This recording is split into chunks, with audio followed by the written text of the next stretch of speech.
mamamas.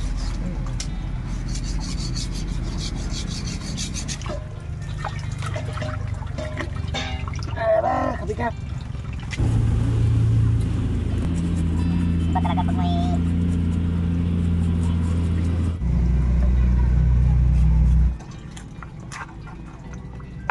isang kampitan din na.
Yun mga ka-sisters, yung itlog ng isda, ala, napurit.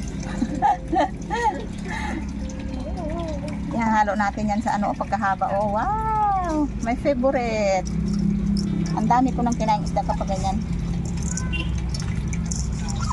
Yung gugulayin natin, lagyan natin ng gulay ay yung bandang sa ulo. Yan.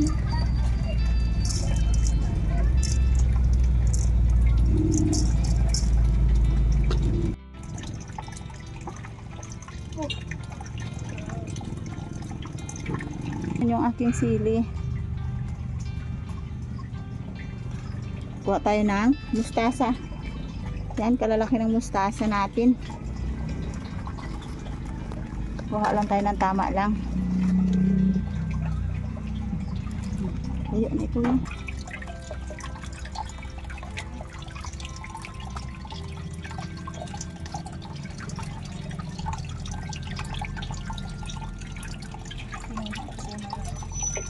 Paano asa ito? Parang di kumain.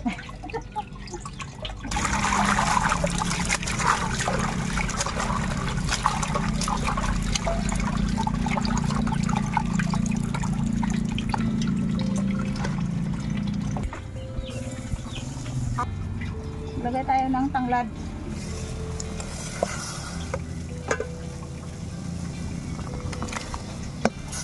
Luya at sibuyas, sili. Konti lang. Amoy tanglad eh. Masabaw. Aba, parang dati nag-try lang tayo maglalagay ng tanglad. Wait lang.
Hapunan tayo mga ka-sisters at ang ulam namin yung huli ng kamister. Bale yung natira ay nilagay muna namin sa freezer para bukas ay pang-ulam uli. Kung lutuin namin ngayon, naalanganin oras ay masasayang lang at hindi namin maubos kainin. So, dito lang muna tayo sa Sinabawan. Kadami naman yan. Ha? Okay. Kadami nga ni iyan. Baka di pa yan maubos. Okay, pray tayo. Maraming salamat po Diyos sa iyong favor. Sa patuloy na pag-iinin namin. Salamat sa buhay. Salamat sa mga sumapot sa kaya namin natanggap. Salamat sa mga sumapot. Amen. Ba, gabi. Pabusog tayo nito, sabaw. Bali, ano pa. Medyo maaga pa naman. Gagprans, okay? Buto ng ano ya. Alam mo ba kung paano pa sumarap ito? Leftover bukas kung hindi mo maubos, ilagay mo sa itlog. At ihalo mo Ano kung nagprito. Parang tortas ha? Ginawang torta bago punuin mo ng spices pagkasarap. Sarap na. Ha? Masarap siya? Hmm. Sabi tayo. Lokal na siya. Palaking ano ang tawag nito sa ano? Needle fish. Needle fish? Bilawan. Tambilawan? Grabe ang itlog niya. Kadami. Sarap. May natira bukas, lulutuin ko din yan. Si Hana pala ay nauna nang kumain pagkatapos nagluto niyang kanina. Ayun o. Hindi mo nakita. Laman naman yan. Ito yung laman lang. Mm. Yan. Pag hindi naubos, ilagay sa lalagyan para hindi Yeah, naman na. masira. Ito maya. May bukas pa. Oo. Okay mga sisters, see you next tomorrow. Aba, naka-English. Abangan ang bukas mga sisters kasi yung natira nito lulutuin ko pa.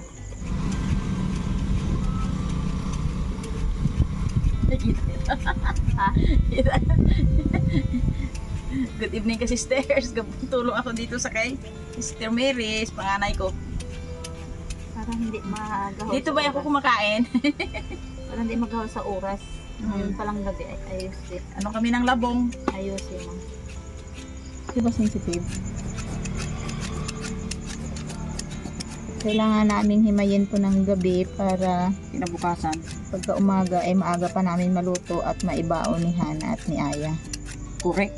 Ihalo namin yung isda na natira doon sa may Sa ref. oo, sa ref. Tapos yung needle fish ang ihalo namin dito. Yung natira pa. Kambilawan. Itong labong mga sisters dito sa amin ay pawala na. Kasi wala nang tagulan. Hindi season ng taglabong. Oo, pero nagkataon na si Kamister ay pumunta sa kapitbahay, kapitbahay. Sa kanyang kaibigan, nakakita siya ng tubo ng labong, yung hiningi niya. Kaya ito ay ipang ulam tayo bukas.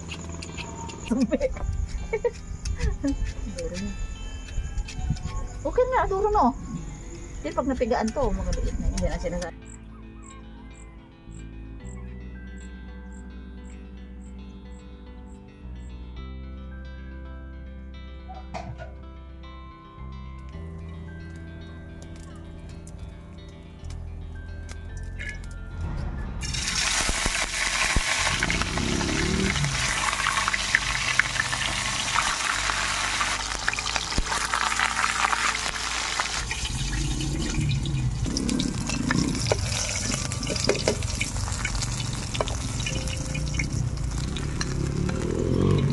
Ito na mga kasisters yung labong na binabad ko magdamag sa asin. Napakalambot siya oh.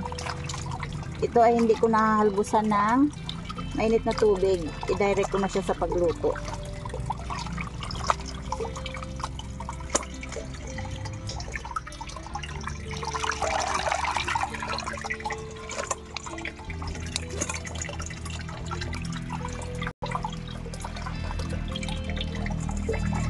Pakulo ako ng tubig. Tagain ko muna yung kibal o yung sitaw na native.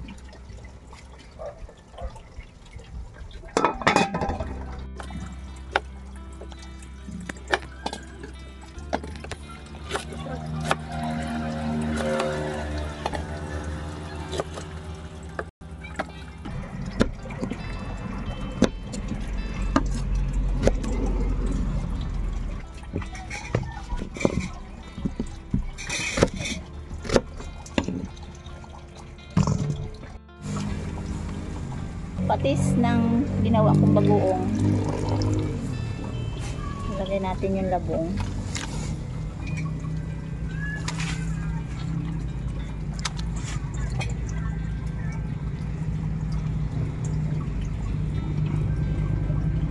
Halo-halong gulay. May kasamang labong.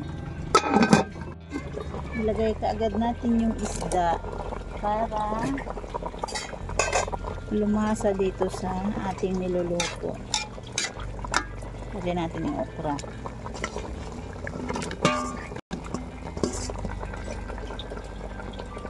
Kunting kulo lang.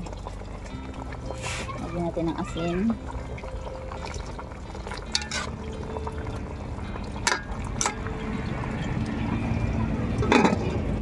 Yan. Ito yung ating saluyot. Kapag summer dito, ang saluyot ay medyo hirap na.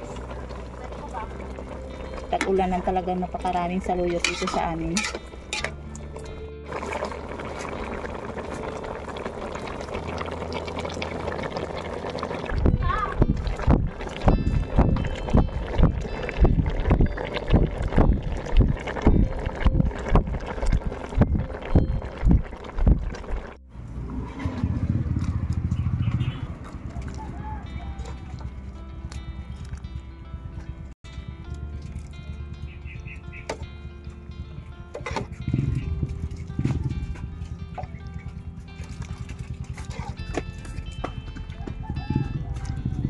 Okay mga ka-sisters, ito na yung pangalawang luto namin sa ano yan?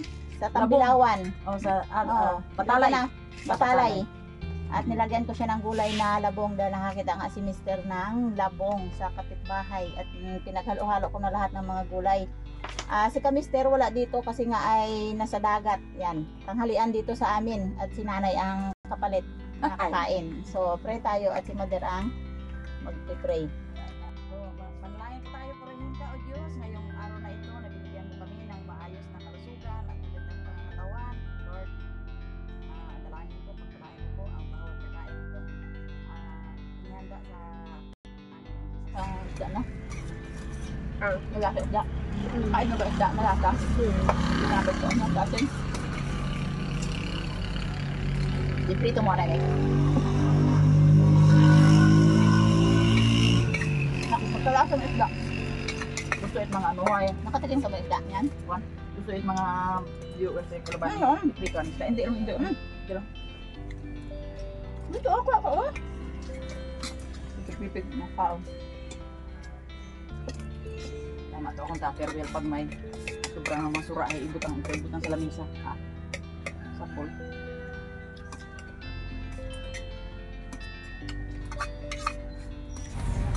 Masarap din ito, ginataan na ganito. Prituhin mo na isda bago gataan. Kaso lang, mas ano natin, mas bit natin yung may sabaw na. Kasi malasa naman siya dahil nilagyan natin yan. Nilagyan isda at may kunting bagoong. May bagoong pa. Para siyang dingin labong. Pagkalambot ng labong na yung babad sa tubig, magdamag na. Ang ginatinda sa Kalapan, nakababad sa tubig. Asin? Ano daw, ano pala. Ulang-ulang Kaya lang una. nabalaw eh. Sa iba ang country. Ako yung ginabalawan kaya? Mga country. Sisters, okay yung aming tanghalian. Simpleng ulam lang pero masarap na. Ayan, pansamantalang babay mga sisters. Salamat po, mga Thank you so ka-sisters. much. Salamat sa inyong Bye-bye. panonood sa masarap naming ulam.